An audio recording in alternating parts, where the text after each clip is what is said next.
For today's video ay re-repair natin itong remote na Sharp. Yan. So, una testingin muna natin kung gumagana lahat yung kanyang buttons. So, once natutukan ng ating camera, cellphone camera, ay ilaw yan.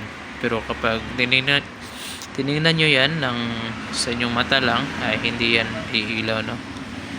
Dahil hindi yan nakikita ng ating mga mata. So, kapag camera, ayan, ibig sabihin, iilaw siya.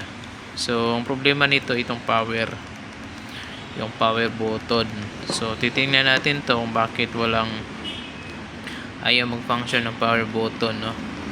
So, halos lahat naman ng buttons ay okay naman. Ayan. So, okay naman siya, lahat ng buttons, umiilaw siya. So, dito lang talaga sa power. So, ito yung ating titingnan. So, bubuksan natin to. Yung Sharp na remote. Ayan. So, tara, let's go. Ayan. So, ito siya ngayon, no? Ayan, ito siya ngayon.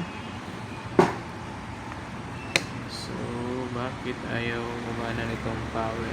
So, saan ba yung power dito? So, ito yung power. So, ayan. So, na-trace na natin yung kanyang problema. Ito yung ating power. Ayan, ito yung power natin. Ayan. So, itong, ayan. Nakikita nyo yan, no? Yung maliit na, ayan. Yung may butas dyan. Ayan. Meron siyang putol dito. Ayan na side. Ayan, merong putol dyan. So, kasi natatamaan siya dito. Ayan, dito pag ganyan. Natatamaan siya dito sa, ayan, dito. So, ngayon nagkaroon ng na putol yung kanyang connection. At ayan na nga mga idol, ay hinay-connect na natin. So, ito yung kanyang power. Ayan. Ayan yung power niya. Ayan, meron na siyang ilaw. Ayan mga idol, no? So, yun lang yung problema niya. Nagkaroon siya ng putol.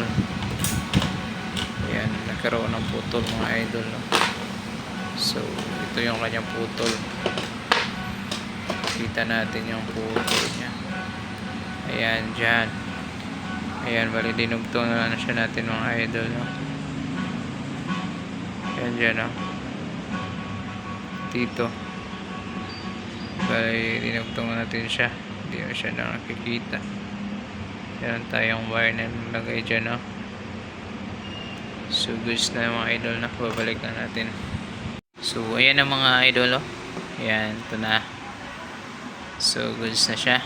Ayan. So, yun lang yung problema niya mga idol, no? Ayan. So, okay na mga idol. Thank you.